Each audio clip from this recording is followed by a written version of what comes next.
In order to figure out how we ended up so advanced in volleyball, we need to go back to when the sport was first invented. When it was first played in 1895, hitting was not a motion that was used, believe it or not. But as more and more people started to play, the levels of competitiveness grew. This means that people looked for more creative ways to get the ball to the other side of the net while making it harder for the opposing team to pick up. And thus, hitting a volleyball was invented in 1916. But how did we develop such a competitive edge? And where did all this creativity come from? Well, since our evolution from Ardipithecus, our brains are highly capable of collective learning and creativity. Since the creativity of the individual creates the amount of complexity in their motion, it is entirely dependent on the individual's level of experience with the game.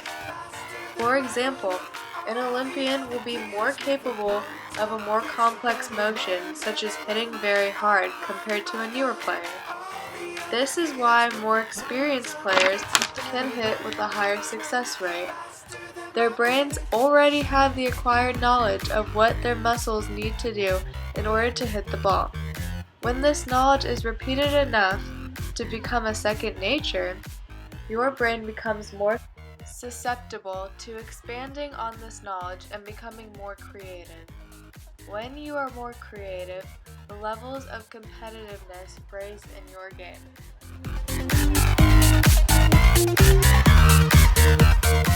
Before our brains were fully developed into what they are today, we would not be able to create a friendly competition. Thankfully today, we possess the ability to compete with one another without getting vicious and seeing it as a life or death situation. Unless, you're a hockey player.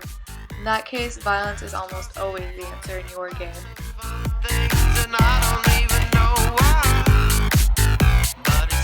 What is truly amazing is that in just 122 short years, we have passed on such a huge amount of knowledge in the sport of volleyball and been able to expand on that knowledge to ultimately create the complex motion of hitting a volleyball.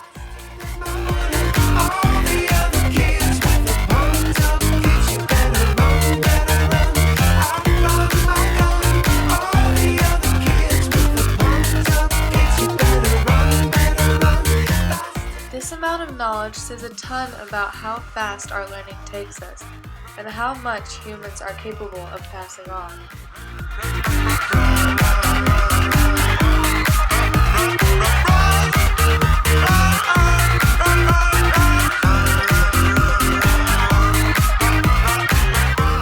To wrap up, we can conclude that, thanks to collective learning and the evolution of the brain, we were able to create something entirely new.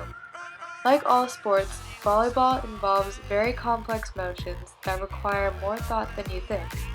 And it is interesting to try and picture what our creative and unique minds will achieve next.